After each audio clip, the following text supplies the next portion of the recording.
Vijayan master, வெளியெல்லாம் முன்னாடி நீங்க வெளியே போனீங்க அப்படின்னா வந்து உங்ககிட்ட எப்படி ஸ்டண்ட் எல்லாம் கத்துக்கணும்னு கேக்குறாங்க. இப்ப வெளியே போனா வந்து எப்படி குக் பண்ணணும்னு கேக்குறாங்களாமே, அப்படியா? எனக்கு தயவு செய்து ஒரு 2 minutes ஐ வாண்ட். ஒரு வலி இருக்குல்ல, அதை உணர்ந்தீங்கன்னா நீங்க உயிரோடு இருக்கிறதா அர்த்தம். அடுத்தவங்க வலியை உணர்ந்தீங்கன்னா நீங்க மனுஷனா இருக்கிறதா அர்த்தம். புரியுதுங்களா?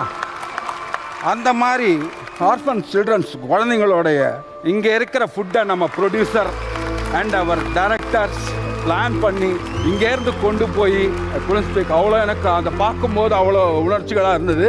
நிச்சயமா அந்த செருவா மேம் அவங்க அங்கேயே போய் குக் பண்ணி கொடுத்து அந்த ஃபுட்டை அவங்க எல்லாருக்கும் சர்வ் பண்ணும்போது அந்த குழந்தைங்க எவ்வளோ அந்த படையில் மாதிரி போட்டு சாப்பிடும்போது really it was quite touching. அது அந்த பர்கர் மாதிரி அந்த கேக்கு வச்செல்லாம் கொடுத்தாங்க. Oh really ma'am clap for ரொம்ப happy. Top cook dupe cook நிகழ்ச்சியை சன் டிவியில் ஒளிபரப்பானதும் உடனடியாக சன் நெக்ஸ்டில் கண்டு மகிழுங்கள்.